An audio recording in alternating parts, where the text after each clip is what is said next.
ঢাকা বিশ্ববিদ্যালয় হলকক্ষে তোফাজ্জলকে পিটিয়ে হত্যার আগে 2 লাখ টাকা মুক্তিপণ দাবি। ঢাকা বিশ্ববিদ্যালয় প্রশাসন সব ধরনের রাজনীতি বন্ধের সিদ্ধান্তে বহাল। নিউ ইয়র্কে হচ্ছে না ডক্টর ইউনুস মোদির বৈঠক, সাপের কামড়, বাংলাদেশ সহ বিভিন্ন দেশ নিয়ে সতর্কতা WHO। পয়েন্ট খুইয়েও শীর্ষে অবস্থানে আর্জেন্টিনা, অবনতি বাংলাদেশের। আসসালামু আলাইকুম। মাস্টার মিডিয়ার দুপুরের সংবাদে সবাইকে আমন্ত্রণ জানাচ্ছি। আমি মোহাম্মদ কাউসার হামিদ। এতক্ষণ শুনছিলেন প্রধান সংবাদের শিরোনামগুলো। এবার যাচ্ছি পুরো খবরে। চোর সন্দেহে ঢাকা বিশ্ববিদ্যালয়ের ফজলুল হক মুসলিম হলের অতিথি কক্ষে তোফাজ্জলকে আটকে পিটিয়ে হত্যা করে একদল শিক্ষার্থী।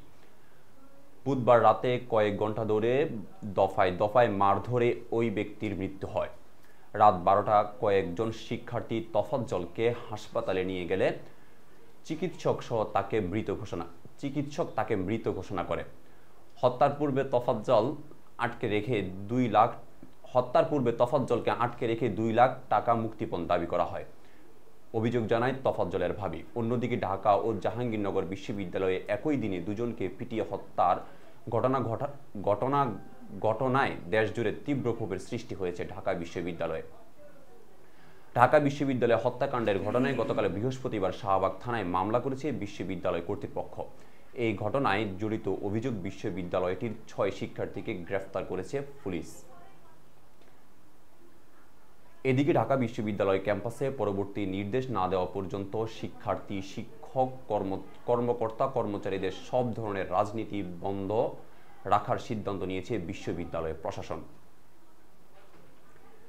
বৃহস্পতিবার রাতে ডাবির প্রশাসনিক ভবনে উপাচার্য লাউঞ্জে অনুষ্ঠিত জরুরি সিন্ডিকেট সভায় এই সিদ্ধান্ত নেওয়া হয়।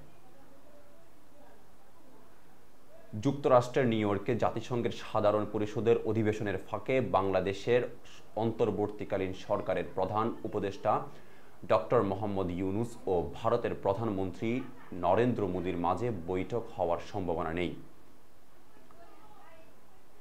বিষয়টির সঙ্গে সম্পৃক্ত এমন কর্মকর্তারা এই তথ্য জানিয়েছেন।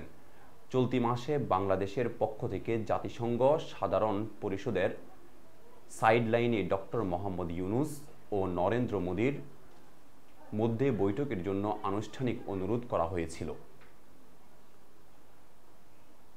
তবে শেখ হাসিনা সরকারের পতনের পর থেকে দ্বিপাক্ষিক সম্পর্কে যে টানাপোড়েন দেখা দিয়েছে তা দূর করতে সাহায্য করবে এই আশায় ঢাকা এই বৈঠকের বিষয়ে আগ্রহী তারা।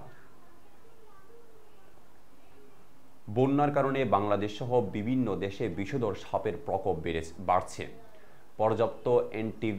পর্যাপ্ত অ্যান্টিভেনমের ঘাটতির কারণে সাপের কামড়ে মৃত্যু ঝুঁকির বিষয়ে সতর্ক করেছে বিশ্ব স্বাস্থ্য সংস্থা WHO।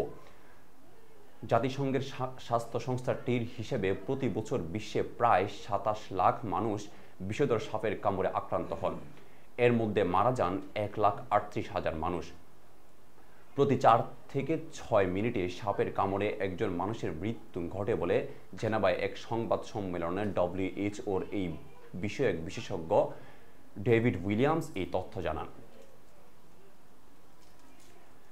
এবারে খেলার খবর। ফুটবল। সবশেষ ফিফা উইন্ডো 2 ম্যাচে খেলেছে বিশ্ব চ্যাম্পিয়ন আর্জেন্টিনা।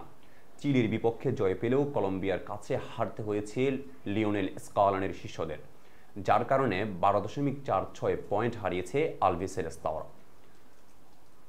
পয়েন্ট হারালেও শীর্ষ স্থান ধরে রেখেছে বর্তমান বিশ্ব চ্যাম্পিয়ন। অন্যদিকে পা পিছলে গিয়েছে বাংলাদেশের। আগের 184 থেকে 2 ধাপ পিছিয়ে হেভিয়ার কাবরেরার দলের বর্তমান অবস্থান 186।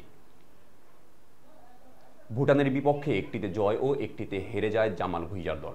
এতে র্যাঙ্কিংয়ে বিরূপ প্রভাব পড়েছে বাংলাদেশের। দর্শক, এই ছিল এখনকার আয়োজনের। পরবর্তী সংবাদ দেখার আমন্ত্রণ জানিয়ে এখানেই শেষ করছি। ধন্যবাদ সবাইকে সাথে থাকার জন্য।